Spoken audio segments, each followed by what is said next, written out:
Touya is most useless guy in the world, and even the god don't know why he is living.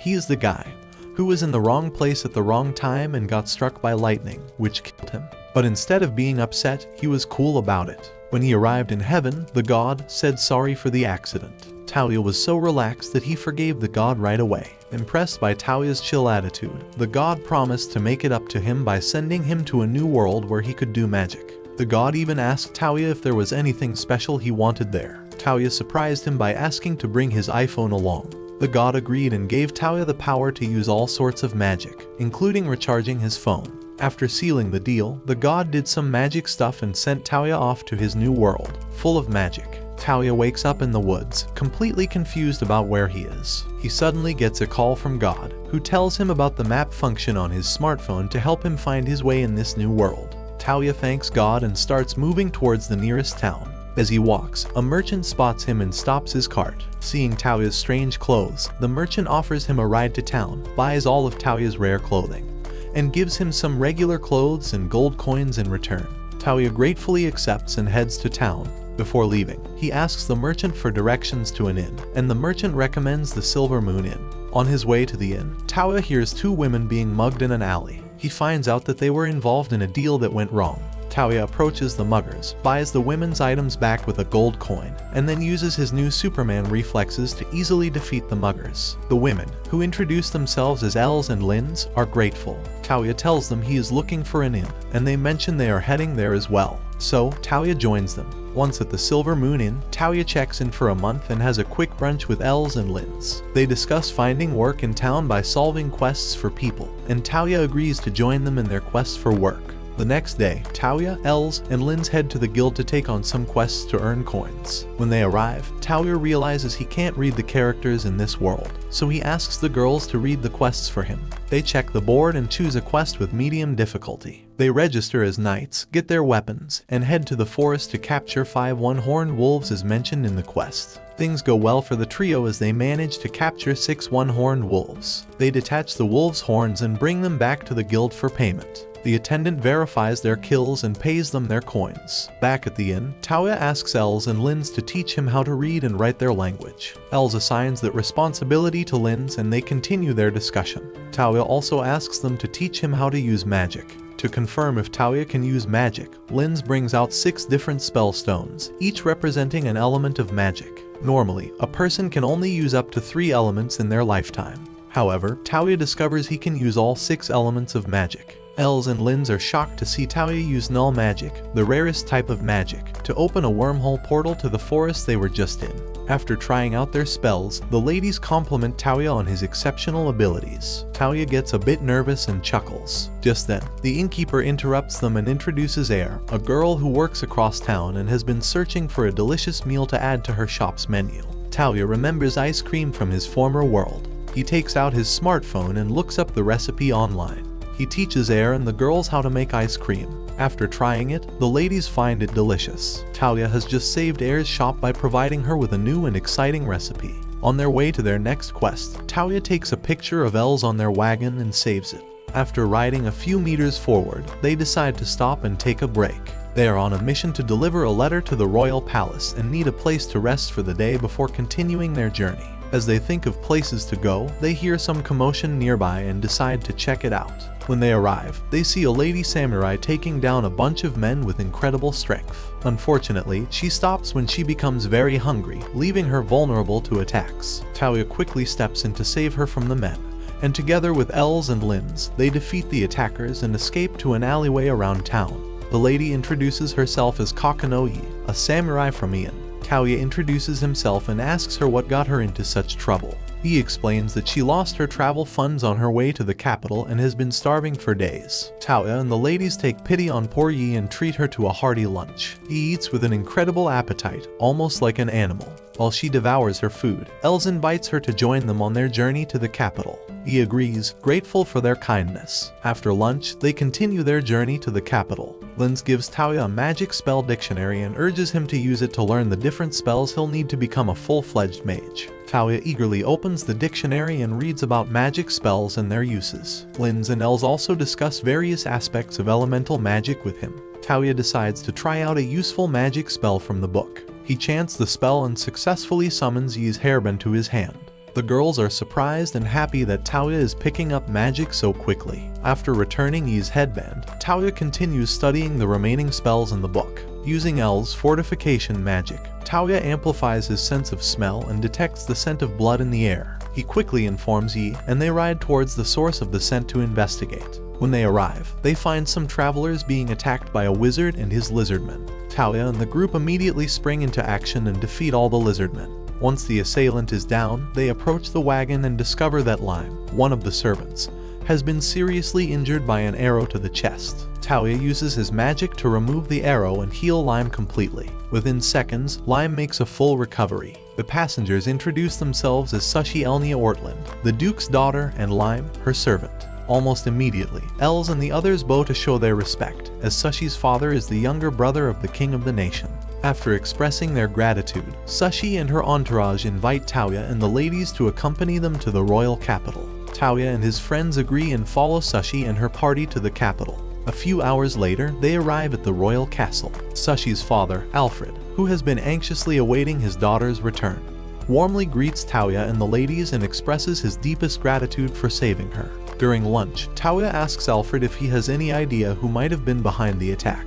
Alfred speculates that it was probably a wizard or bandit trying to extort money. Sushi soon joins them and mentions her mother. When Touya asks to meet her, Alfred hesitates and explains that Ellen, Sushi's mother, is blind. He mentions that if they could find someone who can use null magic, they might be able to restore her vision. Touya, who can use all forms of magic, offers to try using null magic to help Ellen. With the diary in hand, Touya meets Ellen in her chambers, accompanied by the ladies and Alfred. In front of everyone, Touya uses his null magic to restore Ellen's vision. For the first time in a long time, Ellen can see her loved ones again.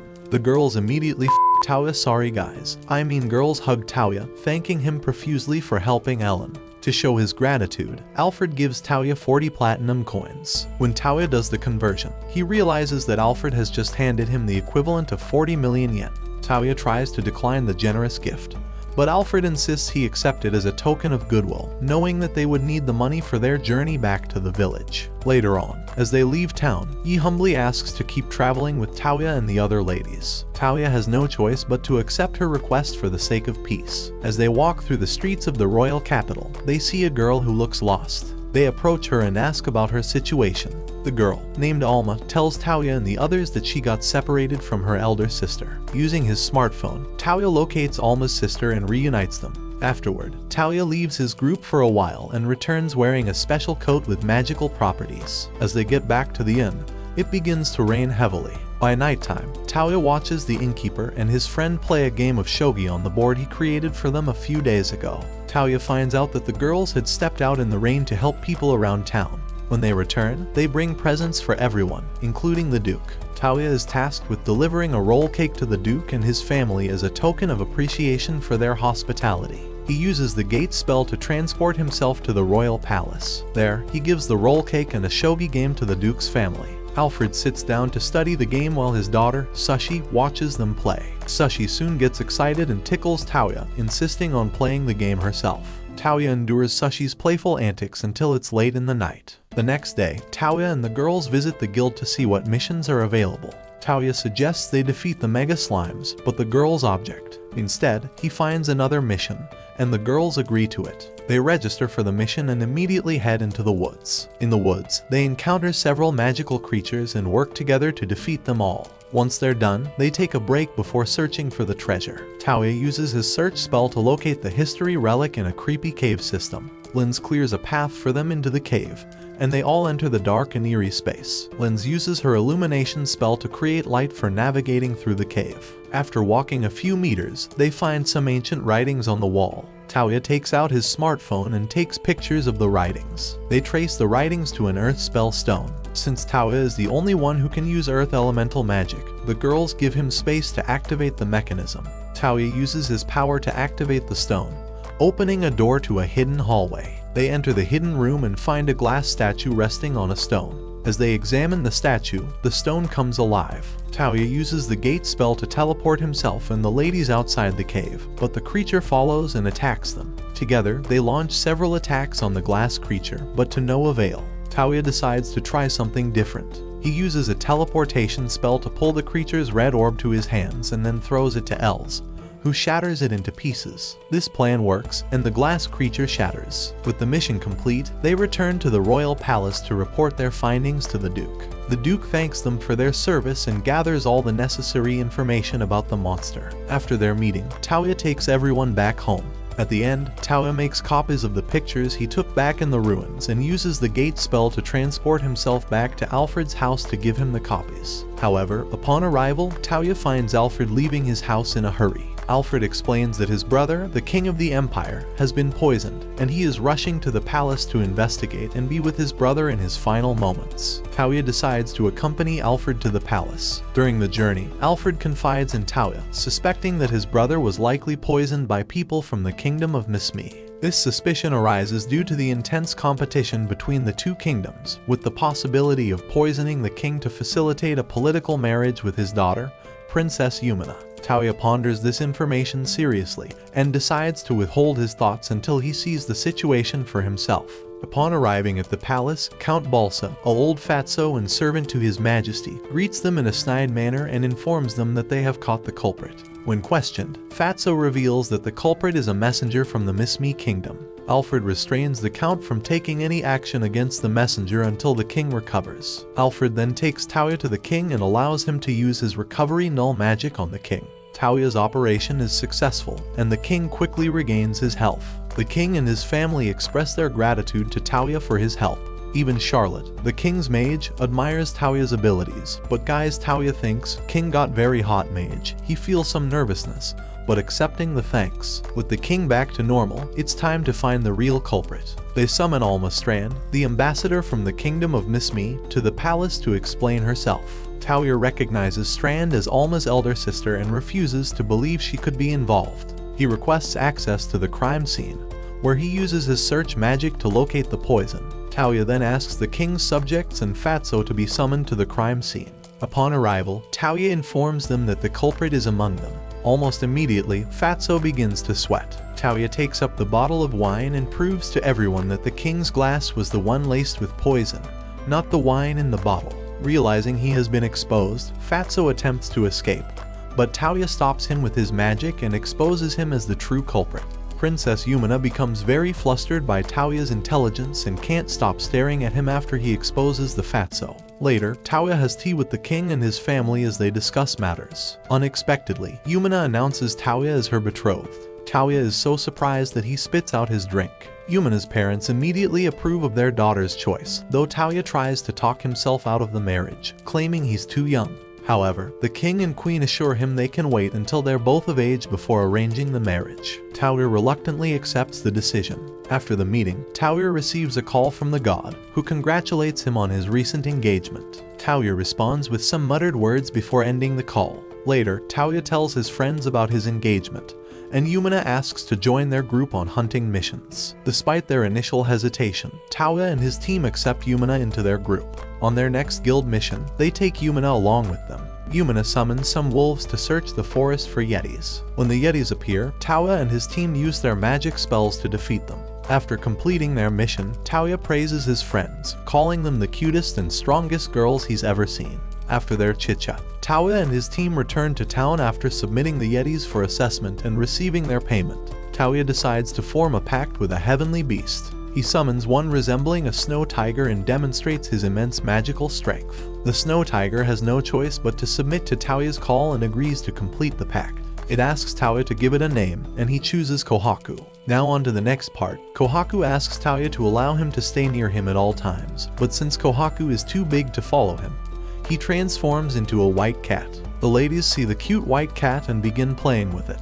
On their next quest, the ladies are a bit worried as they have to investigate slime monsters. Legend has it that these slime monsters are known for melting women's clothing and exposing certain parts of their bodies, which attracts perverts. This seems like good news for Touya, so he encourages the girls to accept the mission wholeheartedly since they have no choice. As they journey to the location of the slime monsters, Touya and the girls encounter their first slime monster, They proceed cautiously into the building, heading to the in-house library to gather information about the slime monsters. The girls watch their steps carefully to avoid running into the slime molds, while Touya and his pet beast Kohaku fend off the green slimes they encounter. Despite their efforts, the odds are against the ladies, and they all end up slipping and falling into the green slime. The slime monsters manage to rip off parts of the ladies' clothing. Touya uses his gate spell to bring them back to him, but he can't help fixating on their torn clothes, much to the girls' embarrassment, who punch him for his inappropriate behavior. After cleaning themselves up, Touya and the ladies continue moving through the building to find more slime monsters. Along the way, they come across female mannequins whose melons appear to be moving, revealing that they were mimicking a woman's anatomy. The ladies destroy the slime monsters and continue further into the building.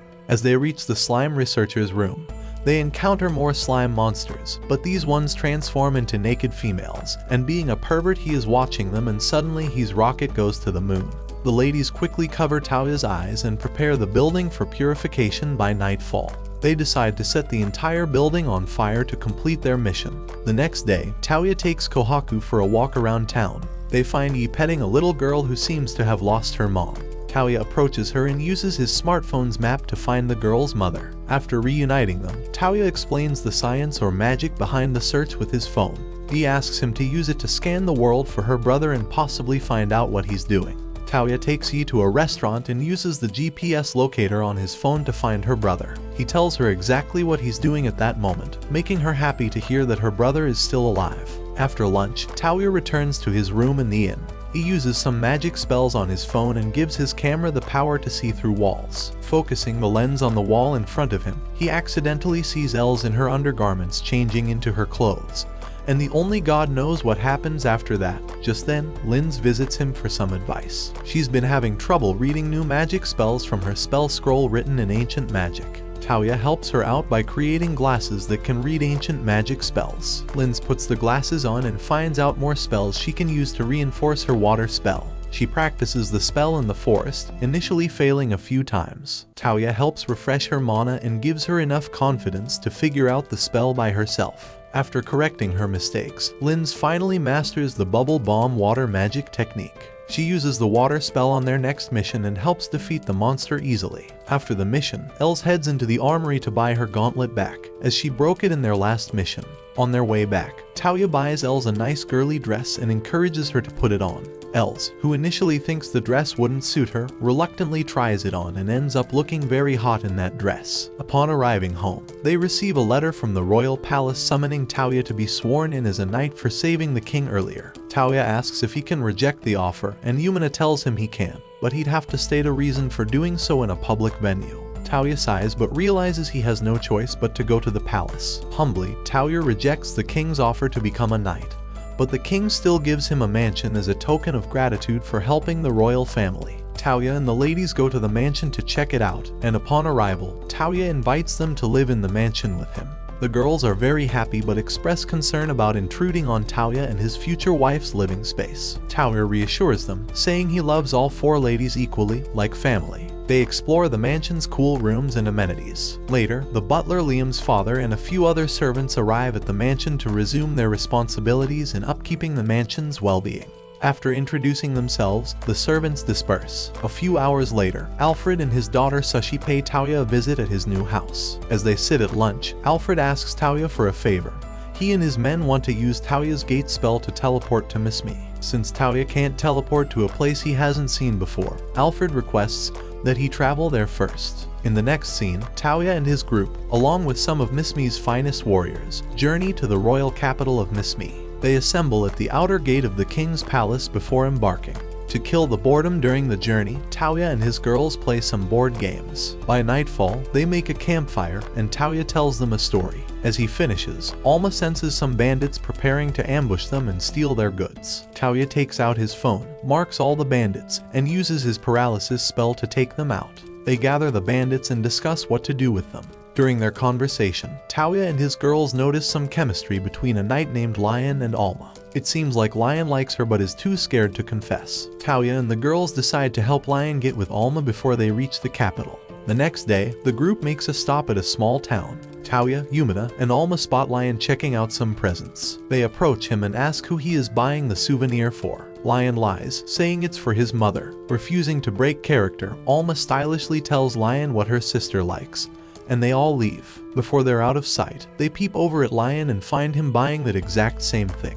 Later on, Touya gets back to their wagons and senses something weird, almost like someone is following them. He tries using his magic to locate the presence, but the person conceals their aura effectively. Soon after, they find Alma wearing the hair accessory that Lion bought her earlier. They continue their journey to the capital and encounter something big deep in the forests. It turns out a dragon has gone rogue and is attacking the town of Eld. Touya and his group quickly rush to the town to protect it from the dragon. Upon arrival, the dragon insults Touya and his beast. To punish it, Touya immobilizes the dragon and cuts off its wings. The dragon refuses to stop and keeps spitting fire all around. Eventually, the other girls arrive and help Touya knock the dragon down completely. Before they get a chance to celebrate, a red dragon who rules over the sacred land arrives to take his rogue comrade away. After discovering how powerful Touya is, the red dragon bows down and apologizes dearly for his comrade's behavior. Things return to normal, and Touya gets to rest on his fiancée Yumina's lap.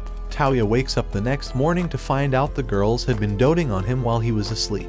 Although he's completely in the dark about what the ladies are doing, Touya just stands there and watches them. A few hours later, Touya and the ladies begin rebuilding the village that the rogue dragon had destroyed the previous night. They ensure to cut off some parts of the dragon they slayed and donate them to the villagers to help get their village back up and running as soon as possible. The knights from Miss Me, including Leon and his comrade, are in awe of Touya's willingness to help the village despite not being obliged to do so. That afternoon, the village elder gifts Touya one of the dragon's fangs to thank him for his immense service to the village. Touya is about to refuse it but remembers how useful the fang would be for his weapon modifications. Touya accepts the gift and continues his journey with his people to the kingdom of Miss Me. By nighttime, they arrive at the royal capital of Miside. The king receives them warmly and commends Touya for his help in slaying the rogue dragon and assisting one of his villages. After the necessary introductions, the king of Miss Me learns that the kingdom of Belfast, Touya's kingdom, wishes to form an alliance with the Miss Me kingdom. The king receives the emissary from Belfast and proposes a spar between himself and the dragon slayer, Touya. It turns out Miss Me's king appreciates others' strength by fighting with them. Touya prepares himself to fight the king of Miss Me. When the fight begins, Touya uses his null magic, Slip, to make the king trip and fall, thus ending the matchup quickly. Clearly, the king can't accept that outcome, so he demands a rematch. This time, the fight between Touya and the king of Miss Me gets serious. Touya tries some spells from his book, but the king appears to be too fast for him. At one point in the match, the king uses his null magic spell Axle, which gives him a massive speed boost to attack Touya. Touya dodges the attack and uses the same Axle spell to give himself a massive speed boost. Both parties immediately disappear as they move at the speed of light, their swords clashing in a blur of motion. Eventually, Touya overpowers the king and wins. That night, Touya and his people attend a royal banquet hosted in their honor. Touya takes out his smartphone to take pictures of the beautiful ladies in their radiant attires. The king, fascinated by his cell phone, asks Touya to take his pictures as well. After taking numerous photos, Touya grows tired and takes a break outside the hall. While wandering in the corridor, he finds a walking teddy bear and follows it to a dark room. There, he finds a 6-year-old elder of the fairy folk, Leen, sitting on a chair across the room. After the necessary introductions, Leen reveals the null magic spell program she used to make the teddy move. Apparently, the program spell can be used to input commands into inanimate objects and make them follow the commands until completion. Touya gets the spell right off the bat and impresses Leen. She asks him to be her apprentice, but Touya, overwhelmed, makes a run for it. That night in bed, Touya gets the idea to use the program spell in building his new weapon. The next day, he takes the dragon's fangs from El Village and heads into the woods with Linze and Yumina. There, he uses a modeling spell to create a gun and some bullets from the fang.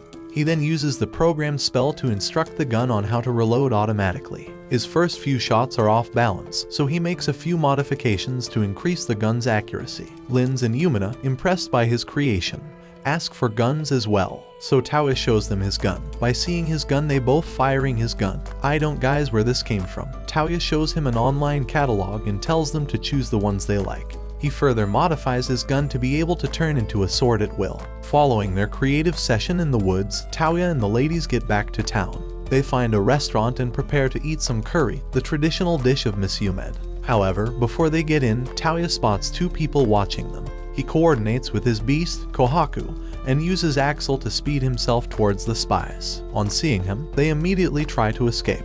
Touya uses Axel again to catch up to them. After knocking them out, he accidentally holds one of his pursuers' chests, and he feels something bouncy, and realizes they've been followed by hot girls with a very good lemons. The girls explain to Touya that they were assigned by the king to follow him at all times. Touya understands and lets them go. He then returns to the restaurant and enjoys the spicy dish, curry. The next day, Touya uses the gate spell to teleport the King of Belfast and Alfred to Miss Umed's palace. In the ending scene, Leen promises to pay a visit to Belfast soon to see her apprentice, Charlotte. Now that his work in Miss Umed is done, Touya teleports himself and the girls back to his mansion in Belfast. Liam and the other servants are there to give them a warm welcome. Yumina gives her servants some beautiful souvenirs from the Miss Umed kingdom. Touya settles down on his bed for the first time in days and falls asleep with his beast, Kohaku. He wakes up late in the evening to take a bath and then steps out to the changing room, where he finds the ladies in their underwear. He gets scolded for it, and the girls ensure Touya never does such a thing again. After taking his scolding, Touya steps outside to continue practicing his spells. Alfred arrives shortly to pay him a visit. He asks Touya what he is doing, and Touya tells him he's trying to make a bicycle. Clearly, Alfred hasn't seen a bicycle in his life, so he thanks Touya for his help with the Miss Umed situation and waits for Touya to finish the bicycle. In 30 minutes, Touya finishes his first bicycle. Alfred tries to ride it for the first time and falls a few times. Soon, the ladies notice the ruckus outside and find the Duke of the Kingdom riding a bike. They decide to join him and learn. In a few hours, the ladies turn the bike riding activity into a competition. Elze gets very competitive with the others and makes sure to ride the bike faster than her sister. They eventually catch up to the Duke and race him. Touya just stands there watching them until something bad happens. After a fun ride and falling off bikes, Alfred asks Touya to make one more bicycle. Touya gets into town to get more material supplies. On his way there, he finds a young lady getting mugged in an alleyway. Naturally, Touya helps her out and knocks the crooks out with his gun. The lady thanks him for rescuing her and asks if he has some food. It turns out she was pickpocketing from the crooks and was about to get punished. Touya takes the girl, Urnea, to a bench outside and buys her some snacks. Apparently, the poor girl is an orphan who has no choice but to sleep in the streets. Touya asks her to come work in his mansion so she can get paid. Urnea appreciates his request and follows him back to the mansion. There, Urnea changes into some maid's clothes and becomes a servant of Touya. The other maids come in and take her away so she can start learning how to be a maid. Touya realizes he forgot to get the bike materials, so he heads back to town with the ladies to get the supplies. There, they find Alma and join her to continue shopping. They spot Lion and Alma walking together and decide to follow and spy on them. As they watch from the corners, Touya and the ladies notice how shy Lion is around Alma. The ladies ask Touya why men get so shy toward them, but Touya politely ignores them and continues watching over Lion and Alma. They follow the pair to a restaurant to spy on them. Touya takes out his phone and uses his X-ray camera to watch the two. Alma seems to be having a very good time as her face lights up red. After their date, Alma steps out of the restaurant. Alma rushes to go meet her sister, but she runs into the king of Miss Umed. The king joins the teens in spying on Lion and Alma. Lion keeps hesitating to touch Alma, which disgusts the king. Soon, some crooks attack the stalls nearby. Lion stands up to the crooks and challenges them. Touya and the king, fearing for Lion, put on disguises to avoid getting caught. Unfortunately for them, Lion sees through their disguises and figures out it's them. Touya gets tired of spying on them and outrightly makes Lion confess his feelings for Alma right away. Alma, surprised but happy, accepts his feelings, and the two share a tender moment. The ladies, Touya, and the king watch the scene unfold, satisfied with the outcome. With the romance sorted out, Touya and the group head back to finish their errands, finds Leen and her apprentice Charlotte. Touya asks why they are there, and Leen explains that she wants to ask him about the red orb monster he destroyed a few weeks back. She reveals that the red orb belonged to magical beasts with translucent bodies called phrases. Touya promises to keep an eye out for one. Leen then spills the bad news: she will be staying in Belfast for a while. She asks Touya for a favor, to take her to an ancient ruin in Ye's homeland to get an idea of where the place is. Leen instructs Touya to use the recall spell to find a memory of Asuka in Ye's brain. Touya gets close to Yi and uses recall to find the streets of Asuka. After the ritual, Leen asks him to open a gate to that place. Touya opens a gate and teleports Leen and the girls to the ruins in Asuka. After teleporting himself and the ladies to Asuka, Touya leads everyone to Yi's hometown. As they walk through the sullen town, Yae explains her land's culture to her listeners. Elze and Linze find out that life is a bit different in Asuka compared to Belfast. Later on, Yae leads her people to her father's house in town. Upon arriving, she notices the worried look on her mother's face and asks about her father's whereabouts. Yae's mother tells her that her father, brother, and the rest of the able men in the town left a few days ago to fight the Tita clan's army. Yae becomes very worried and asks her mother about the war. Unfortunately, things are not going well for Yae's men, as the Tita army is very strong. Touya and his crew decide to help the Edians take on the Taekta clan. Using his gate spell, Touya transports himself and the girls to a forest near the Edian stronghold. Yae gets jittery and wants to see her brother, but Touya senses danger and heads to the fortress first. When they arrive, Judaru, Yae's brother, and some soldiers confront Touya, demanding to know who he is. Touya says he's a friend of Yae and teleports the others inside the fortress. Yae joyfully reunites with her brother, who thanks Touya and assures Yae that their dad is safe and guarding the king. Touya uses his light magic to heal the injured Edian soldiers. He then asks Judaru about the Taekta army surrounding the fortress. Judaru reveals that the Taekta troops have turned into zombies and can only be defeated by breaking the Oni masks on their faces. Touya quickly uses his light spell, Shining Javelin, to wipe out the Taekta zombies in front of the fortress. The Edians celebrate their victory and hail Touya as their hero. Iyasu, the leader of the Tokugawa clan, shows up to personally thank Touya and his group for taking down the zombie army. He shares some news. Shingen, the real leader of the Taekta clan, is dead, and the zombie army was controlled by Shingen's dark magic strategist. They're still verifying the details but are on the case. Suddenly, Tsubaki, a warrior under General Kusaka of the Taekta clan, arrives with a secret letter. The letter requests Iyasu's help to rescue the other 3 Taekta generals who are trapped in enemy territory. Touya plans a stealth mission to sneak into the enemy base before launching an attack. He asks Leen, a fairy, to make them invisible temporarily to avoid detection. Touya picks his team and reads Tsubaki's mind to understand the location better. That night, Touya teleports close to Taekta territory. Once Leen makes them invisible, he tries to teleport into the enemy base, but hits a barrier. Leen, being playful, messes with Tsubaki, who accuses Touya, causing some awkwardness. Ignoring the antics, Touya leads his team into the Taekta dungeon, frees the captured generals, and destroys the barrier talismans. He then defeats the Oni mask soldiers and teleports everyone to confront the dark strategist. The strategist revives their fallen comrade, Oka, against them, but Touya quickly handles him.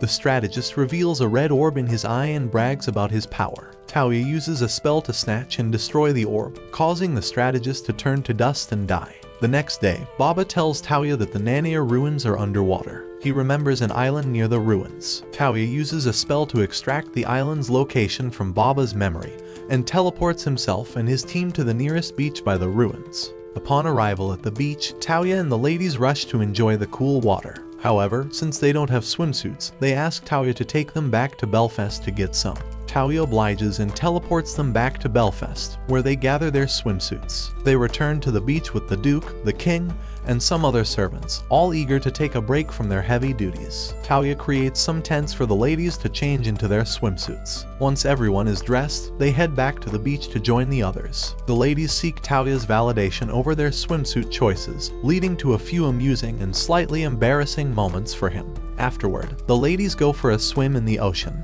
With so many attractive women around, Touya can't help but notice the appealing sight of the ladies enjoying themselves. Soon, Sashi and Alma join the other ladies in the water to play some beach ball. Touya gets so fixated on watching his girls in the water that he doesn't notice Cecil behind him.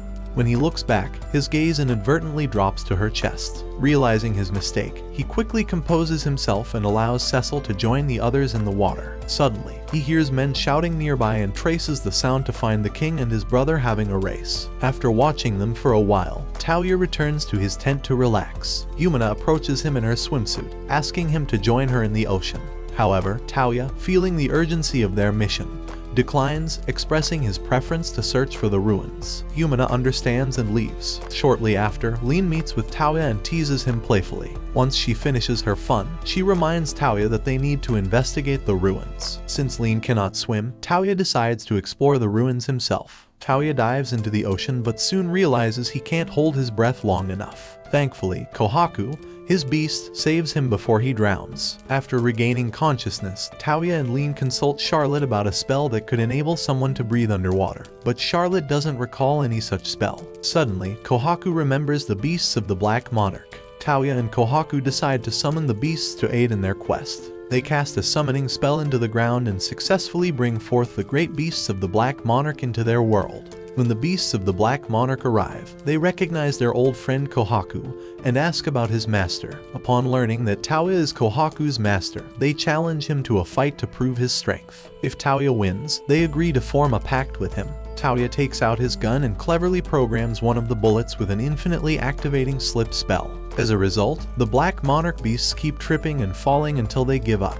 Meanwhile, the ladies are playing volleyball a few yards away from Touya. During a particularly intense play, Lin's chest cloth comes off, and even I don't see what is behind her clothes. She quickly puts it back on before Touya notices. After a few hours, the Black Monarch beasts grow tired and surrender to Touya. They agree to his request, shrink their size, and activate a water protection spell on their new master. Touya is enveloped in a protective bubble and heads towards the ocean. On his way to the ocean, the four ladies line up and ask Touya to choose his favorite among them. Flustered, Touya picks Sushi instead, disappointing the other girls. Nevertheless, they accept his choice and join him to play. By evening, Touya reaches the ocean floor and walks under the water as if on land. He enters the ruins and activates a magic circle inside, triggering a teleportation system that takes him to a floating island. Upon arrival, a humanoid machine named Francesca approaches him.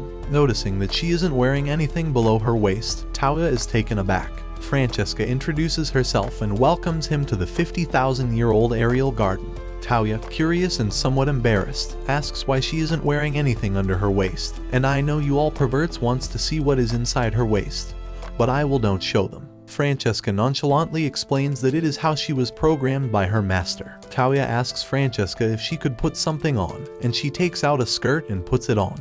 He then inquires about the entire place. Francesca explains that the floating island is called the Garden of Babylon and was built by a professor several thousand years ago. She mentions that she is an android built to take care of the garden in her master's absence. During the explanation, Francesca becomes quite forward and keeps suggesting Touya touch her inappropriately, which he adamantly refuses. Touya introduces himself, and Francesca tells him that the island was created 5,000 years ago by Professor Babylon, a powerful mage capable of using all elemental magic. The professor put Francesca in charge of the garden's maintenance until a visitor came by to claim ownership of the garden. Since Touya is the only visitor the garden has received in the last 5,000 years, Francesca is ready to hand over ownership to him. She explains that her willingness to hand over the garden is because Touya did not give in to his lusts. If he had, she would have rejected him as a potential new master. So guys, you and me will never become her master. Touya, sweating and bewildered, wonders who could have created such a peculiar android like Francesca. Cecil and the other ladies enjoy their time on the beach, searching for crabs and other small crustaceans. They grow worried about Touya, wondering if he is alright.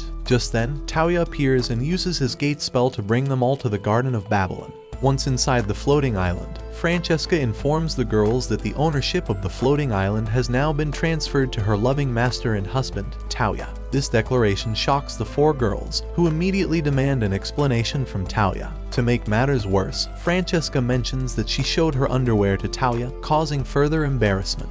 Linze, the shy one, sits Touya down and starts interrogating him. Leen steps in to defend Touya, explaining to Linze that Touya might not be aware of how the ladies feel about him and is not obliged to stick to any of them.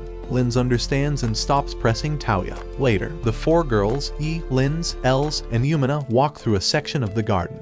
Yumina stops them and reminds them of a discussion they had back in the mansion. Yumina reveals that she knows the other three ladies are in love with Touya and proposes that all four of them confess their feelings to Touya and marry him together. The ladies get flustered, their faces reddening with embarrassment and blushes. Yumina insists that now is the time to confess their feelings to Touya and ask for his hand in marriage. Encouraged by Yumina's determination, the three ladies, Yae, Linze, and Elze, decide to follow through with the plan. They make up their minds to confess their love to Touya and continue walking. In the meantime, Touya and Leen enjoy their time in the garden together. Francesca tells them about the remaining floating islands the professor created during her leisure time. Leen shows interest in the floating library and wishes to learn about the professor's secrets. Later, the other ladies join them and listen to Francesca talk about the other islands. Leen asks Francesca if she can establish a connection with her other sisters, but Francesca explains that her connections with the other islands have been severed. The only way to find the other Babylons is to locate their teleportation circles. Francesca decides to leave the garden and follow her new master, Touya. Touya worries about her leaving the garden, but Francesca reassures him that they will be able to control the garden once he finishes his registration.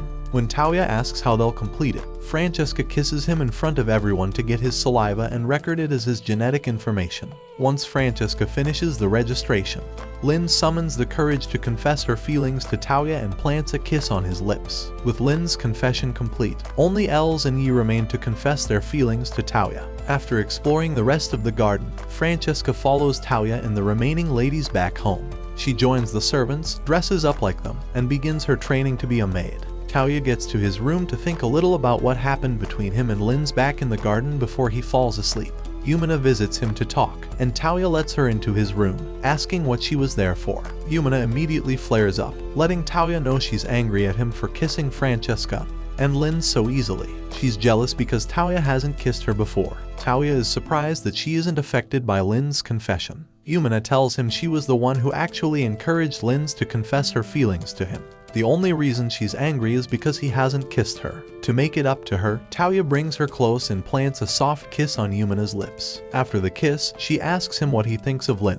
Touya says that although he may not love Leen yet, he still likes and cherishes her. Almost immediately, Leen materializes in the room, revealing that she had been invisible and was watching over them all this while. Touya gets to her and properly confesses his feelings for her. Leen thanks him for being honest and hugs him. Yumina also gets close and hugs her husband-to-be. Before they leave, they ask Touya to kiss them. Touya kisses their foreheads and then goes to sleep. The next day, Elze wakes Touya up and takes him to the yard outside to face her and Yae. Touya asks the ladies what they're after. Elze and Yae both order Touya to fight them right there. If they win, Touya would have to listen to their request. However, if he wins, they'd back down and never talk about their feelings for him. They also prohibit Touya from using any magical spells before beginning the fight. Touya gets the upper hand in the first part of the fight, but the ladies manage to corner and knock him out. When he wakes up, Elze and Yae both confess their feelings to Touya. Yumina and Leen join them in the yard and ask Touya to make his decision. Touya begs them for more time and heads back to the floating garden to think.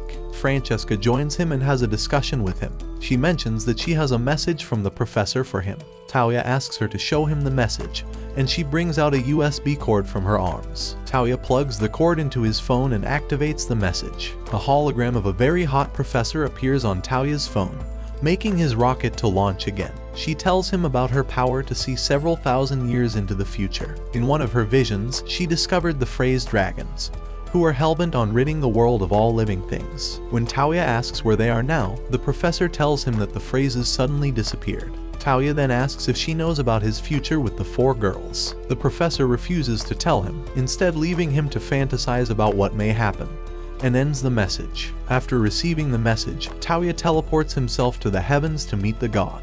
The god is more than happy to see his creation again. Touya asks for some advice on his issue with the ladies. The god summons the Queen of Love in the heavens to give Touya the best advice she can. After hearing the matter, the Queen of Love tells him to get a little selfish and asks the 4 of them to give him time to develop and mature into a man they'll all love and cherish. I mean guys, they're still 16 at best. When I was their age, I was still solving math problems, and tell me in the comments what you are doing right now.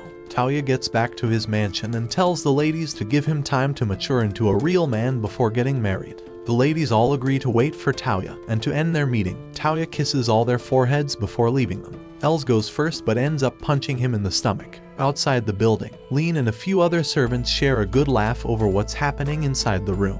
Touya takes his ladies to their next quest, this time to defeat the mithril golems and take their control orbs back to the guild. Yae tries to slash them with her sword, but her sword breaks. Touya figures out how strong they are, so he teleports them up into the sky and lets them free fall to the ground. This plan works as the golems' bodies crack and become more vulnerable. With that, Touya and the ladies direct the strongest magic attacks in their arsenal and eventually take down the mithril golems. After retrieving the golem orbs, Touya teleports his girls back home. Ren, the orphan Touya saved earlier, warmly greets Touya and his girls. She notices someone absent and asks Touya where Francesca was. Touya suddenly remembers he left her in the garden and goes back to retrieve her. Once they're back, Francesca serves Touya and Leen some tea. Touya apologizes and wishes to make it up to her. Francesca tells him to get her some sultry underwear so she'll forget about his sins. Turns out she was just joking, and Francesca leaves shortly, allowing Touya to discuss with Leen. Leen tells Touya she plans on getting to the other floating islands Professor Babylon built. Touya, who already gave up on finding them, promises to help out. Just then, he receives a phone call from the Maker. Touya teleports himself to the heavens. The Maker called him to ask for a status update on his life. Touya tells the Maker that things are going just fine, and even better than his old life. The Queen of Love stops by and teases him about his recent engagement to his 4 fiancés. As the ladies take a bath in the mansion, Yumina and the girls admire the engagement rings Touya bought and gave to each of them. They express their gratitude to Touya for infusing some helpful magic spells into the rings so the girls don't run into trouble. Blushing over the rings, Yumina expresses her worries. She fears that, given Touya's good nature, some other woman might take advantage of him and cause him to turn bad. They all promise each other to support Touya in any way they can. In the next scene, Yae and Touya venture into town to procure some supplies. As they browse the shops, Yae becomes nervous and asks Touya to hold hands with her while walking. Touya agrees to her request and holds her hand as they continue their shopping. Later in the day, Yumina and Touya visit the king in his palace to announce their engagement. The king of Belfast expresses his joy and eagerly anticipates having grandchildren. However, the queen advises Touya to be prepared to face opposition from those who may not hold him in high regard, urging him to be ready to defend Yumina when necessary. Yumina's younger sister also joins the discussion to greet her elder sister upon their return home. Touya inquires if there's a possibility of him becoming king once they are married, but Yumina reassures him not to worry about such matters for now. Instead, Touya focuses on achieving success to earn the respect of others. He decides to build a men's and women's hot spring at the local inn to attract more customers. To test out the hot springs, Touya invites his family members and some elderly individuals to try them. As the ladies and men enjoy themselves in their respective sections, Yumina and the girls engage in a conversation about the moments they realized they were in love with Touya. With blushes and embarrassment, they share their experiences, concluding that Touya is the man of their dreams. As they laugh over their feelings, Francesca, who was taking a bath outside, starts climbing the fence to get to Touya's side. However, she is shocked by the paralysis spell on top of the fence, causing her to fall back into the women's section. Meanwhile, Linze barges into the men's side of the hot springs to inform Touya that she has found the location of the next Babylon floating island. Touya and the ladies head east of Miss Smee to the Rabbi Desert to locate the ruins of the second floating island of Babylon. While Touya seems indifferent about finding the island and wishes to return home soon, he acknowledges that they may need the power of the second Babylon if the Phrasal monsters were to return to Earth in his era. As they peer towards the desert, they spot a UFO attacking some people on the sand. Touya and the others quickly halt their journey to assist them. They confront the UFO and provide enough time for the people on the ground to escape, but their magic attacks seem ineffective against the powerful object. Just then, Touya's old friend N makes a rather surprising appearance. After the necessary greetings and exchanges, he gets on the UFO and destroys it. Touya is surprised and asks him how he managed to destroy such a thing, and tells him that he simply hit it with a magic frequency similar to its own, and explains further that the UFO probably slipped into Touya's world from another dimension, and that the multi-dimensional net keeping the worlds separate was starting to weaken. After finishing his explanation, N takes his leave shortly thereafter. Touya and his ladies serve the adventurers some water to quench their thirst. Their leader, Rebecca, explains that she and her partner rescued some girls from their slave masters and were seeking to take them to greener pastures. Touya asks them where they wish to go. Rebecca tells him they first need to remove the enslavement collars on the girls' necks so they can truly be free. Touya smiles and uses the Aort spell to remove the collars from the slave girls. Yumina steps in and tells the girls to follow them to Belfast to make a living. Everyone agrees, so Touya teleports them to Belfast. Upon returning home, Leen asks Touya about End. It turns out Touya found End when he was out buying the engagement rings. He had helped End pay for his stuff as he couldn't pay with an old coin he had.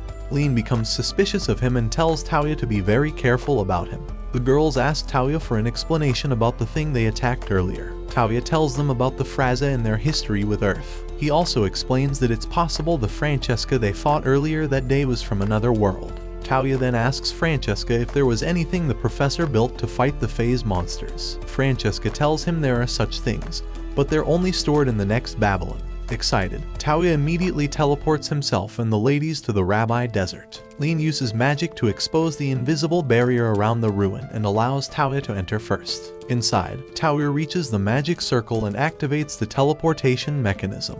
He is then transported to the next floating Babylon island, the Workshop Island, where he meets with the guardian, Rosetta. Rosetta stops him in his tracks and asks for some form of verification before he's allowed to take over the Workshop Island. Touya informs her that he's already taken over the garden island owned by Francesca. Rosetta smiles and tells him things will be much easier since he's already experienced. Touya asks for his test, and Rosetta tells him to guess the colors of the undies without moving from where he is. Using his long sense spell to shift his vision under her skirt, Touya finds out she wasn't wearing anything under and tells it to her. Rosetta confirms his answer and appoints him as the new master of the Workshop Island. She kisses him just like Francesca did and completes his registration. After the process, Touya checks out the workshop and discovers various interesting things about this island. Rosetta shows him a white room that allows any engineer to manufacture anything he chooses with just a few taps. To test it out, Touya asks Rosetta to copy his gun and reproduce it using mithril material. Rosetta accomplishes this and creates a similar gun with the copy technique. Touya then asks her if she could create equipment called the frame gears, but Rosetta says she can't since she doesn't have the blueprints. Next, Touya uses Gate to bring the others to the Workshop Island. He asks Francesca and Rosetta if they could merge both islands together. They agree and begin heading towards Belfast. Upon getting back to the mansion, Touya tells Rebecca they can stay until they find jobs for themselves in town. Rebecca and her partner thank Touya for his kindness. A few days later, Touya visits Rebecca and the girls in their new workplace. He has just finished building his library in town, so he allows them to work in the cafe. Everyone warmly greets him and welcomes him to have a drink. Touya reflects on the success of his bicycle business, which he mass-produced using the workshop in Rosetta's island and sold at a higher price. One of the freed slaves complains to Touya about not having any magic aptitudes, even though his grandpa could use null magic. Touya encourages the young man to keep trying, assuring him that his magic aptitudes will appear in due time. After his visit to the library, Touya heads to the guild with Yumina to register for any available quests. The attendant recognizes him and asks for help with a book about the Order of the Rose from his library. On their way back, Yumina explains all she can about the Order of the Rose and its author, Princess Reincarnated, who is also her close friend. After hearing about the author, Touya decides to first exterminate the bloody crab in the desert before getting the book. He swiftly finishes off the crab in the forest and carries it back to the guild for their rewards. Yumina's guild rank gets upgraded, putting her on the same level as Touya. After receiving his reward, Touya asks the guild attendant to list all the books she and her colleagues would be interested in reading. With the bill on him, the lady writes down over 20 books on a piece of paper and gives it to Touya, who then goes to a bookshop to purchase them. Although it takes a few hours to find all the books from the huge catalog, Touya manages to locate them all. Just as he's about to pay and leave for his own library, he hears a customer throwing a tantrum over the famous book Rose Magi being out of stock. The customer finds out Touya bought the last copy and asks him to please let her buy it from him. When Touya refuses, she proposes a deal. If he gives her the Rose Magi, she'll give him an autograph. Touya initially thinks she's just another nobody trying to trick him. However, after sounding her out, he realizes she's actually Princess Reincarnated, the real author. Despite being disgusted by her rural behavior, he tells her about Yumina. Upon discovering that Touya is Yumina's fiancé, Riri quiets down. Touya heads over to the workshop, prints another copy of Rose Magi, and gives it to Riri. He then takes the original books to his library. The librarians are very happy for the help as they pick up their books and leave. Touya then turns to the young boy who had been complaining earlier and asks him what he wants. The boy expresses his desire to become very strong so he can protect someone dear to him. As he talks, he makes eye contact with one of the freed slave girls working at the receptionist's desk. Touya notices some chemistry between them and realizes she's the one the boy wants to protect. He takes the boy to the palace and asks the head of the knights to train him. Touya meets with Linze and takes her to the Silver Moon Hot Springs to relax. The owners of the inn thank him greatly for helping them out with the hot springs. After a hot bath, Touya buys Linze a nice dress. She looks absolutely radiant in it, although she gets very nervous and trips. Touya catches her and tells her how beautiful she looks. The day ends on a good note. A few days later, Riri releases her next series. Touya checks out the first volume and finds the story is somehow similar to his own life, which understandably upsets him. He promises to deal with her the next time he meets her. In the next scene, Touya finds Linze reading again and advises her to take breaks to avoid overeating. Linze thanks her fiancé for his kind words and gives him the list of books the library needs. Touya takes the list and heads to the Empire to get the books. Upon arriving at the Empire, Touya finds it in ruins and races toward the palace to figure out what has gone wrong. On his way, he sees the army attacking a local policeman and quickly rescues him, learning that the army general may be staging a coup. Touya hurries to the palace and hears a lady screaming nearby. He locates the sound and rushes to save the emperor's daughter, Lucia, from certain death. Lucia falls in love with him immediately after seeing his beautiful eyes. Soon after, her guard, Carol, arrives and thanks Touya for saving her. Touya explains that he used teleportation magic to come to the Empire to buy things for his shop. Hearing this, Carol begs him to teleport them to the Emperor's bedchamber to check on him. When they arrive, they find the army general, Bazar, standing over the unconscious body of the Emperor. Touya introduces himself and demands an explanation from Bazar, who claims the Emperor fell dangerously ill and couldn't be allowed to rule anymore. Knowing this is a lie, Touya presses for the truth. Bazar reveals his plan to wage war against the three allied nations, Rifrees, Belfast, and Nismead. Touya dares him to try, knowing the power of the three nations. However, Bazar has an ace up his sleeve. He uses his magic to summon a devilish beast he has made a pact with for the past 20 years, revealing the source of his power. Bazar is wearing two bracelets, one that repels magic attacks and another that repels physical attacks. The beast can also nullify magic attacks, making it a formidable opponent. Realizing this isn't a fight he can rush into, Touya retreats and teleports himself, the Emperor, Lucia, and Carol back to his mansion in Belfast. Touya explains his ordeal at the Empire to his fiancés, who all wonder how they could face such a strong opponent. Touya reassures them not to worry, as he has a plan to take down General Bazar. After their short meeting, Touya introduces Lucia to his fiancés. When Yumina introduces herself as Touya's fiancé, Lucia frowns, and Yumina catches her reaction, leading to a challenge between them when Touya is gone. Touya requests a meeting with the King of Belfast and explains the situation in the Empire to him. Before they discuss anything serious, the king jokes about appointing Touya as the next in line to the throne, causing Touya to nearly panic since he never wants to be king. After hearing Touya's plan to defeat Bazar, the king gives him the go-ahead. Touya then heads to the workshop to talk to Rosetta about Bazar's weapons. Rosetta tells him she remembers having such items as artifacts in the workshop, but they probably fell or got lost somewhere along the way. Touya returns to his mansion and finds that the Emperor is awake. Everyone gathers around the Emperor to discuss defeating the general. During the discussion, Lucia asks Touya to help her find her brother using his magic spells. Touya uses recall on Lucia and gets a picture of her brother. After obtaining an image of her brother, Touya recognizes him and traces him using his smartphone. The Emperor recalls that area as General Romeo's mansion. Thankfully, the Imperial Prince is safe, and Touya moves on to the next mission at hand. He assures the Emperor that defeating Bazar will be handled by him and his fiancés. The next day, Touya summons his beasts and takes them to the Empire to fight the general. While the ladies and the beasts take care of the guards, Touya faces Bazar's magic devilish beast. He surprises everyone by using the spell Axle and Gravity, which makes things heavier, to immobilize Bazar's beast, the Demon Lord. He then traps Bazar in a tempered glass cell filled with rotting slime, causing him to suffocate and pass out. Touya has just defeated the general in the funniest of ways. The Empire is restored to its former glory, and the Imperial Prince is reunited with his family. Touya returns to his fiancés, and Lucia joins them, discovering how fun it is to be one of Touya's fiancés. The Emperor invites Touya for lunch one day to formally express his gratitude for bringing down Bazar. To thank him, he decides to betroth Lucia to Touya. Touya frowns as he thinks of a way to reject the engagement. However, Yumina speaks for him and accepts the proposal on his behalf. Touya is left with no choice but to accept his new fiancée into his household. Touya is not too joyous, as he now has many fiancés to manage. Meanwhile, the other ladies rejoice over having another woman join them. Touya does some talking with the kings, who tell him about the portions of land the emperor is gifting to him.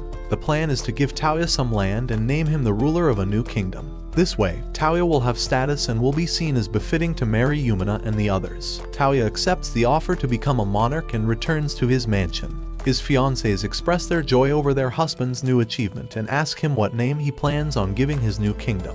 Touya names his new kingdom Brunhild, and the ladies like it. Touya then wonders whether it would be a good idea to teleport the entire mansion to the new kingdom. With his new status as a monarch, Touya prepares to move his household and continue his adventures from his new base of operations, the Kingdom of Brunhild. The girls suggest leaving the mansion in Belfast as their base of operations, so Touya decides to build a new castle on the land they received for his new kingdom. As they discuss the plans, Lucia arrives in her new dress and joins the family meeting. She proposes building a castle on the land to solidify Touya's status as a true ruler. Everyone agrees, and they head to the workshop island of Babylon to work with Rosetta on constructing the new castle. Rosetta explains the extensive list of materials they would need to build a brand new castle, which quickly tires Touya. Remembering an abandoned castle in a ruined kingdom, they decide to loot it for supplies. Within a few days, Touya uses the looted materials and some modeling magic to build the castle. When Touya and his fiancées visit the castle for the first time, Leen joins them and makes herself at home. Soon, the servants arrive and set up their workstations in the new castle. To facilitate easy transportation, Touya builds a teleportation portal between his new castle and the mansion in Belfast. He and Rinat test the portal and find it working perfectly. Upon returning to the mansion, Touya discovers that he has been summoned to the king's palace. At the palace, Touya meets with Rick Riffre, the ruler of Riffre, who has heard about Touya's new kingdom and wishes to visit his new castle along with the king of Belfast. Touya takes them to his new castle and allows them to explore freely. While thinking about indoor recreational activities to add to the castle, Touya worries that his fiancées might destroy them all in their excitement. Nevertheless, he decides to create various recreational facilities, including a spa, for everyone to relax and enjoy. Later in the day, Tsubaki visits Touya and asks to serve under his leadership. Touya inquires about the Taikta clan, and Tsubaki explains that they have already separated. She narrates that the new lord neglected the populace, leading to their lands being taken away by powerful nations. With no land to their name, Tsubaki thought she could bring her remaining people to live in Touya's new kingdom. Touya agrees to this and welcomes them into his kingdom. Touya meets with the people, who thank him greatly for letting them stay in his kingdom. He also meets with Master Kusaka and discusses the development of the nation with him. With that, Kusaka becomes Brunhild's urban planner. In a few scenes, Brunhild evolves from just a castle to a burgeoning town with houses for its new citizens. Touya's magic expedites the construction process, allowing him to build structures in minutes. Lucia has a difficult time adjusting to her new life as Touya's betrothed. She expresses her concerns to the other ladies, who reassure her that she'll soon get used to it. Lucia packs lunch for her husband and meets him in town. Touya gratefully accepts the lunch and eats it voraciously. Soon, he invites monarchs from other kingdoms to enjoy his new castle. Everyone has a fun-filled day eating, drinking, and playing games. By nightfall, Touya takes everyone outside to see the fireworks. The monarchs are very surprised and impressed by Touya's knowledge of such things. Touya walks over to Lucia and gives her an engagement ring. Lucia's face lights up with joy as Touya puts the ring on her finger and holds her hand. Following the festivities, Touya and his girls embark on a journey to find what seems to be the next ruin of Babylon. Upon arriving at the ruins, Touya and his companions discover a peculiar structure with a hole in its head. Touya enters the hole and finds himself inside the ruins, where he spots a magic circle. Activating the circle, he teleports to the alchemy ward of Babylon, led by Flora. Flora, a robot with a notably large chest, immediately catches Touya's attention. He informs her that he has already taken over the workshop and Garden Islands and is now here to take over the alchemy ward. Flora is delighted and tells Touya that she needs to test his validity to rule. To do this, Flora holds Touya's hand and places it on her chest, then kisses him to complete the registration. This act officially transfers ownership of the alchemy ward to Touya. He proceeds to explore the facility, with Flora explaining that the alchemy ward combines magic with physical matter to create chimeras and other creatures. She shows him various equipment and liquids used in the alchemy ward. When Touya has seen enough, he brings his fiancées to the facility. Linze and Elze are particularly surprised by Flora's large chest, feeling self-conscious about their own sizes in comparison. Flora, not missing a beat, tells the girls that she kissed and fondled Touya before they arrived.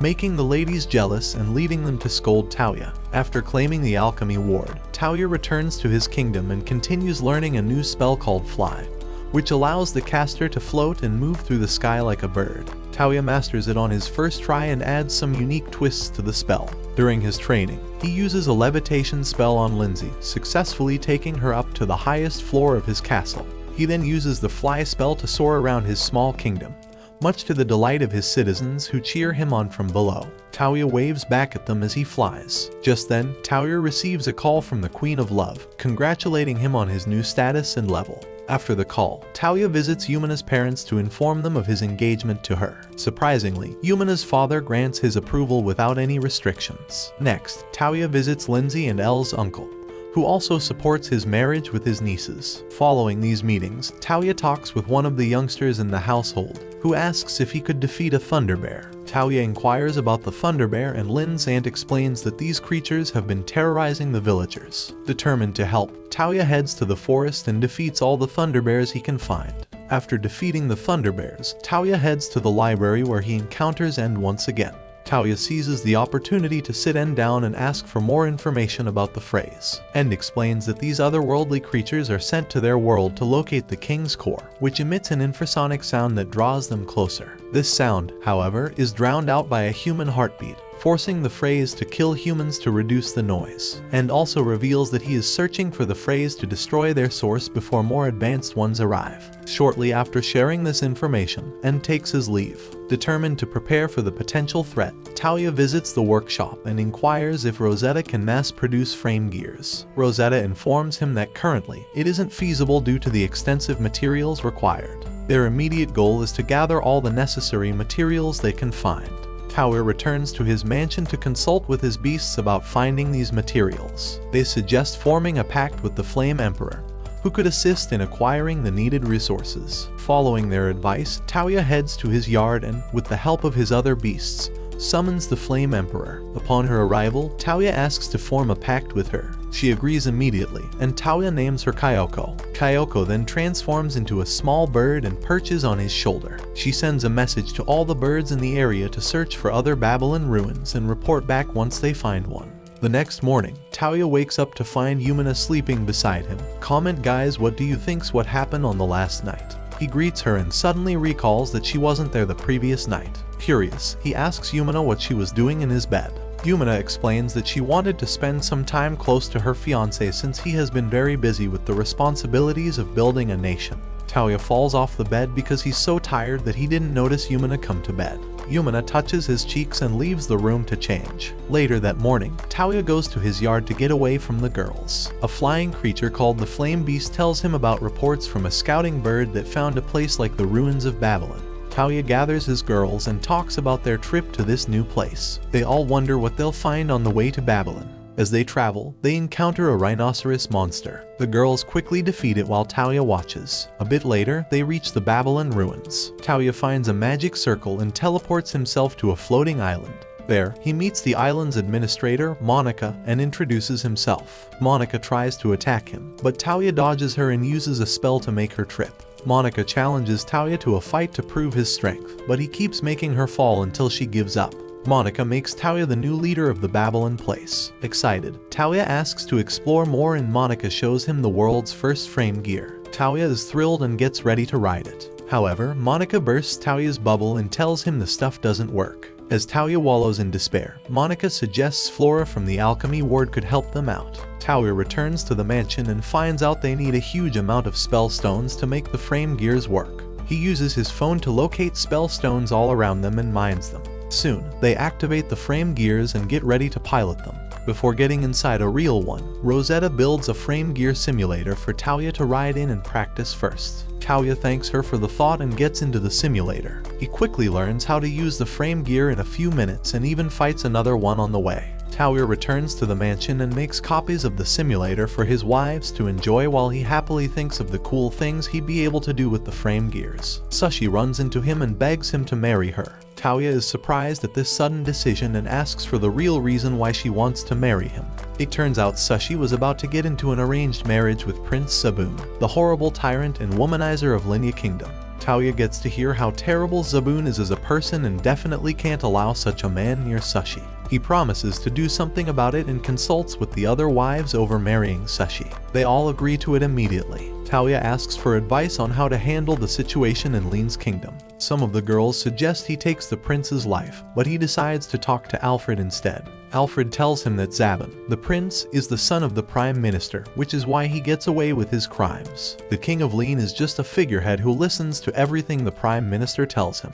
However, Alfred shares a way out. There's a second prince, Cloud, born to a concubine. Touya asks to meet Cloud immediately. When Cloud arrives, Alfred informs him that Zaban won't be marrying Sashi as she's already betrothed to Touya. Cloud reveals that he is the second prince and that his mother is being held prisoner by Prime Minister Wardak. Wardak plans to marry Zaban to a princess and make him the new ruler of Leen. Alfred calls other leaders for a meeting to decide whether to support Cloud. After much deliberation, they all agree to help Cloud take over his kingdom. Touya teleports himself, Cloud, Yae, and Linze to Leen instantly, concealing himself while the ladies are invisible. They follow Cloud to the palace to meet his brother, Zaban. Zaban gets irritated when he learns Sashi is betrothed to Touya. He instructs Cloud to spread rumors about Touya and Brunhild to discredit him. Touya and the ladies, resentful of Zaban, are about to attack when his mother soothes him. After they leave, Touya takes Cloud to a hidden storage room to heal him.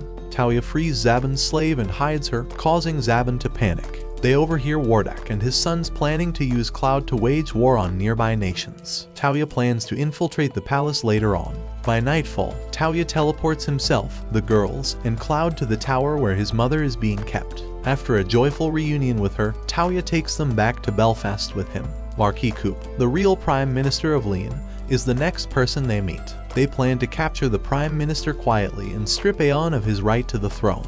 Touya cooks up a plan and gets right to it. The next day, Touya makes himself invisible again and slips into the Leen palace. Wardak doesn't take the news of Cloud's mother's disappearance lightly. He orders his guards to keep searching through the palace to find them. Touya manages to get into the same room as Wardak and the king's wife while invisible. He takes out his phone and records their plan to overthrow the king and eliminate his bloodline, making Zaban the king. After gathering evidence, Touya shows it to his girls, Marquis, and the king of Leen himself. The king calls a meeting with his officials to announce his successor to the throne. Wardak and the king's wife are present to hear the news. However, the king surprises them by appointing Cloud as the next king of Leen. Zaban, Wardak, and the king's wife challenge his decision. The king calls Touya to the stage to present his evidence. Touya plays the recording in front of everyone, exposing their treason. As punishment, the king sentences them to the death penalty and leaves the matter in the hands of the new king, Cloud. Wardak and his people are sold off as slaves to a slave master. Touya returns home to meet his new wife, Sashi. At first, he fails to recognize her as his wife, but Sashi's cuteness wins him over, and he accepts her as his new wife.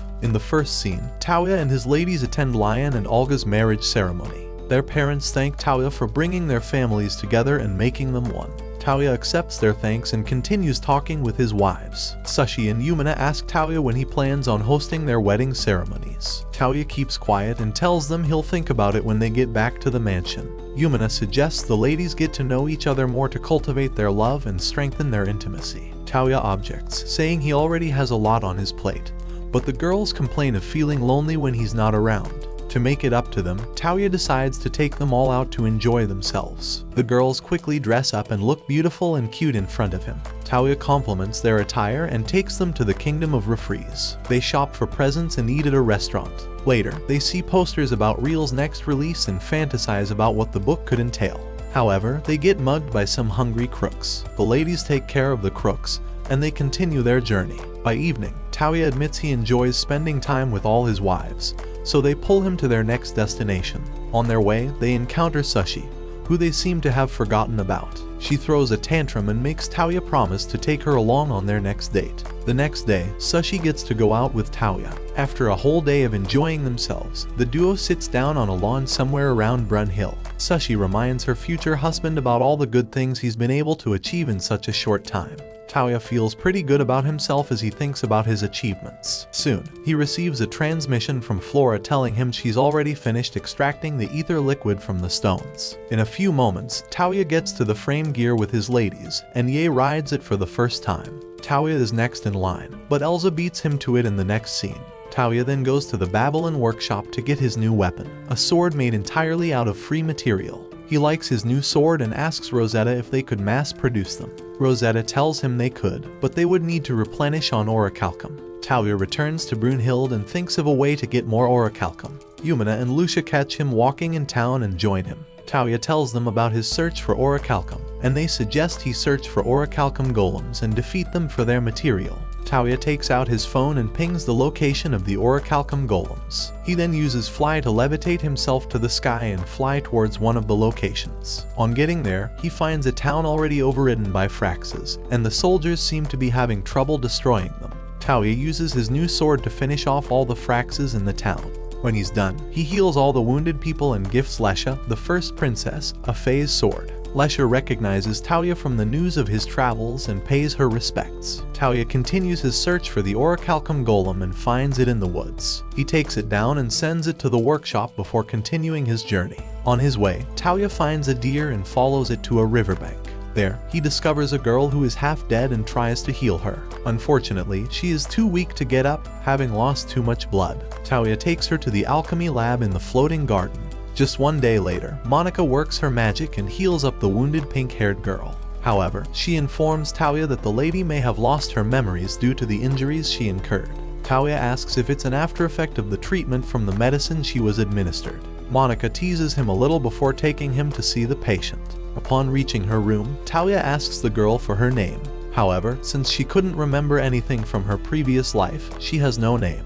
Touya names her Sakura and takes her to his mansion after she's discharged. At the mansion, Touya meets with Linze and Lu to talk about their new visitor. He tells them that Sakura would be staying in the guest room in the mansion. Currently, she's outside for a stroll. The girls complain about her seeming too carefree for someone who just lost her memory. However, Touya tells them that since she remembers nothing, she literally has nothing to be sad about. The girls excuse themselves, and Touya joins Sakura outside in the garden, where he finds her singing with her delightful voice. Touya gets really surprised and compliments her song and voice. Touya gets an idea and takes Sakura to the music room, where he plays the piano while she sings her song. All the girls hear the sweet voice and soon appear in the music room to hear Sakura and Touya sing. Everyone has a good time as Touya adds some finesse to his style, making everyone enjoy it. After the performance, Touya visits the Adventurers Guild for a new job. The attendant there asks Touya to help them defeat a strong monster called the Caddis. Touya asks for more information, and the attendant tells him that the monsters have the power to petrify their attackers with their eyes. So far, about 13 of the adventurers who went to hunt the beast have been turned to stone. Touya also finds out that they currently reside in the Militia Mountains. Finally, he asks about the reward for taking down such a monster, and the attendant tells him it's a hefty price. Touya decides to do it for the money and asks his wives whether or not they'll be obliged to help him.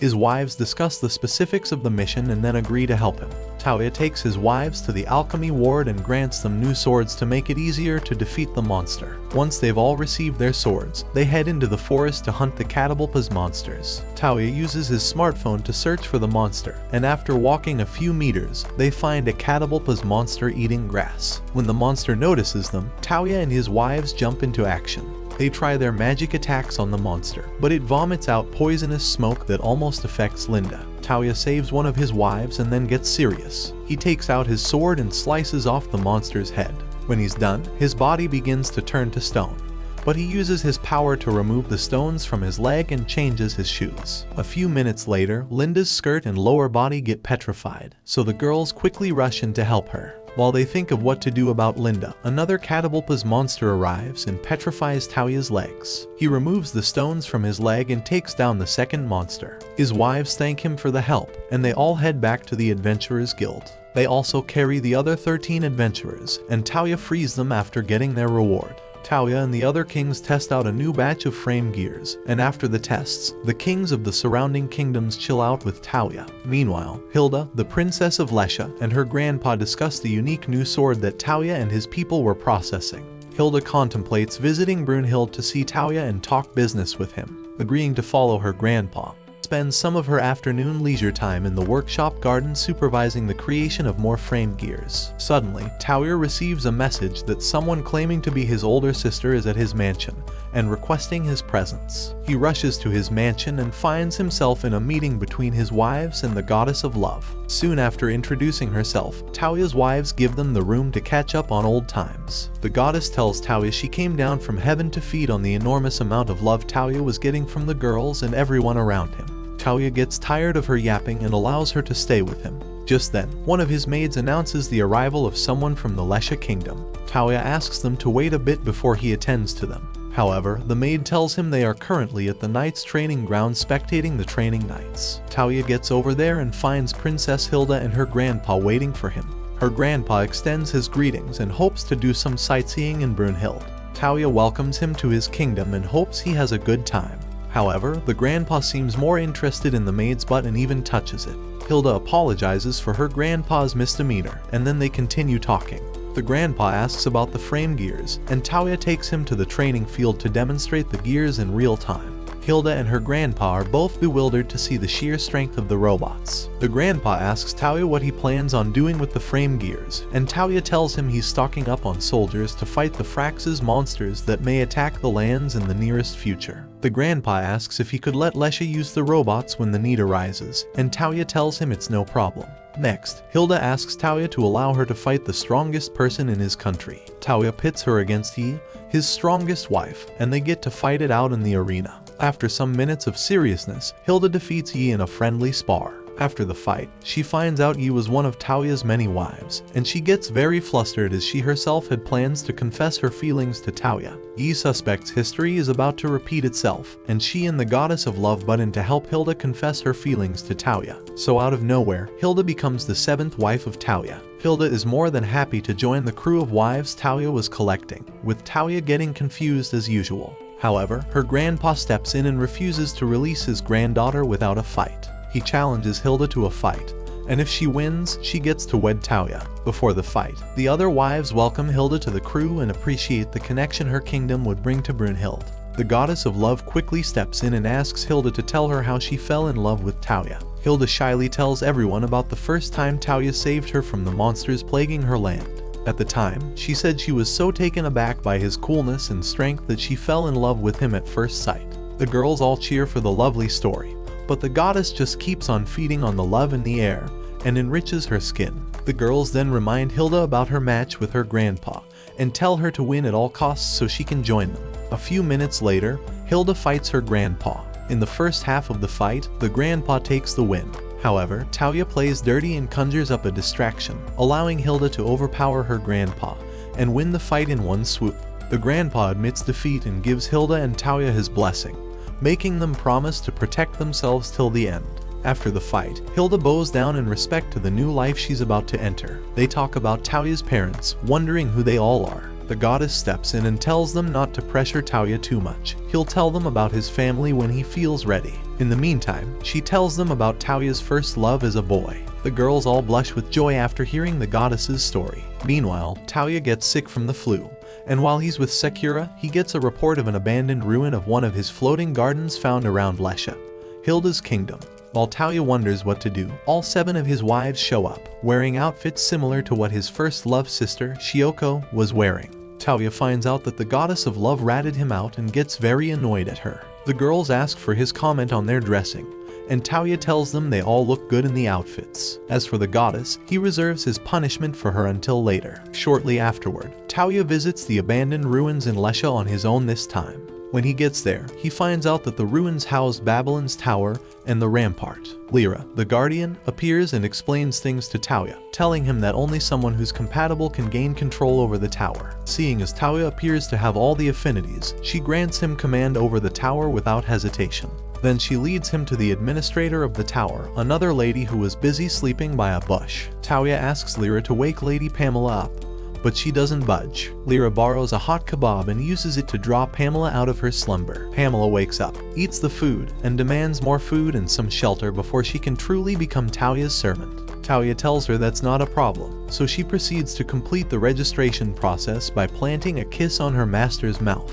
After the registration is complete, she asks for more food, and Touya gives it to her. Then she continues her stuff and gives Touya over to Lyra, who also kisses him to complete the registration.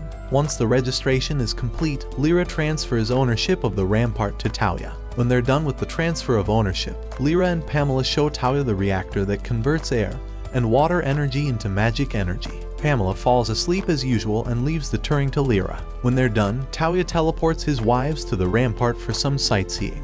Lyra recounts all of Touya's wives and finds out Sue is missing. Just then, his beast requests a gate to deliver an urgent message to Touya. Touya lets him into the room and finds out that the Queen of Belfast had already been put to bed. Touya quickly opens a gate to the palace and finds the king fiddling in joy over his bouncing baby boy. He asks Touya to give that baby a name, and Touya names it Yamato. The king loves the name and raises the baby up high in the sky. The baby begins to cry, and the king rushes back to return the baby to his mother. That evening, the girls get a day off on vacation. They gather around the bathhouse to cool off and talk about the upcoming celebration for the new heir to the kingdom of Belfast. While they discuss, they wonder how their own children would look like. Eventually, right outside the bathhouse, Touya hears from his administrators that his destiny is to have up to 9 wives. Touya gets very flustered as he's already having trouble keeping 7 women happy, and even his servants begin to contemplate getting married to him. Touya is stupefied. Later on, the girls dress up and line up in front of Touya, asking him to tell them what he was discussing with his servants. Touya tries his best to stop Lyra from spilling the beans about him having 9 wives, but they all push him away, and they hear the entire thing from Lyra. After finding out their husband may have more wives, they get very surprised. Linda asks her husband to get them back to the mansion so they can discuss his punishment properly. At the mansion, the girls have a little discussion and decide to let him live. However, for trying to keep things from them, they sentence him to give them a kiss on the lips as restitution. Touya gets very shocked and tells them to finish preparation for the prince's naming. After that, he'll kiss them all. The girls agree with him, so they continue the preparations. Later that night, Touya and the others enjoy the fireworks and serve commoner food to celebrate the prince's birth. Touya feels very grateful for everything he has and begins kissing the girls. Sashi, Lu, and the others take it pretty well. However, Hilda faints from the cringes, and Yi, along with Elze, each punch Touya to the sky once he's done kissing all his brides. They then get to see the last of the fireworks and enjoy their night. They find Lyra with an orb that could see the future and ask her to see their master's future. So, that's it for today's video. Comment guys part 2. If you want the next part, tell me in the comments. For now, watch the following video and I will catch you in the next one.